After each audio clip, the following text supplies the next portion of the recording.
who are you going to be? And if you'll notice, I'm not asking what are you going to do, but who are you going to be? I'm asking you about how you plan to live your life every day.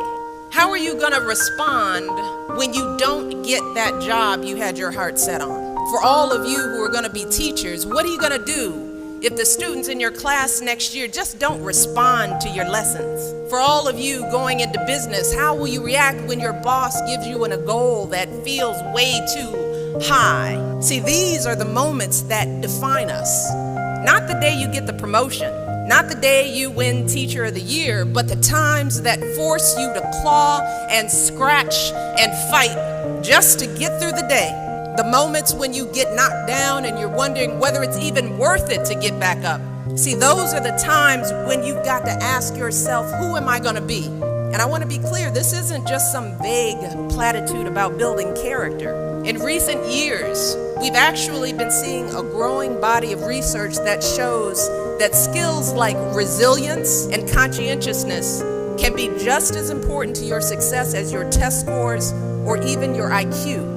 For instance, West Point cadets who scored high on things like grit and determination were more likely to complete basic training than those who ranked high on things like class rank, SAT scores, and physical fitness.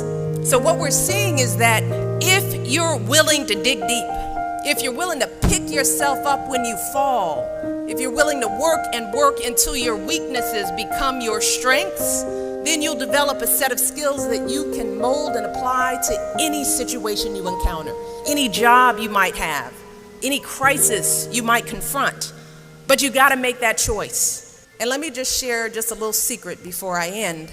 As someone who has hired and managed hundreds of young people over the course of my career, whether it was during my time as a lawyer, as an administrator, as a university, a nonprofit manager, even now as First Lady, I have never once asked someone I was interviewing to explain a test score or a grade in a class. Never.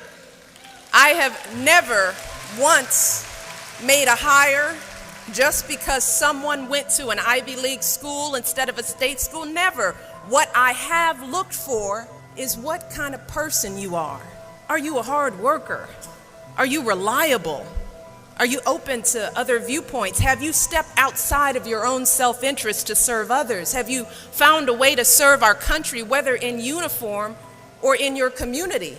Again and again, I have seen that those are the qualities that I want on my team, because those are the qualities that move our businesses and schools and our entire country forward. And just understand this.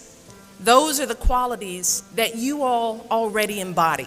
They're the values you learned from your parents, from the communities you grew up in. And today, more than ever before, that's what the world needs.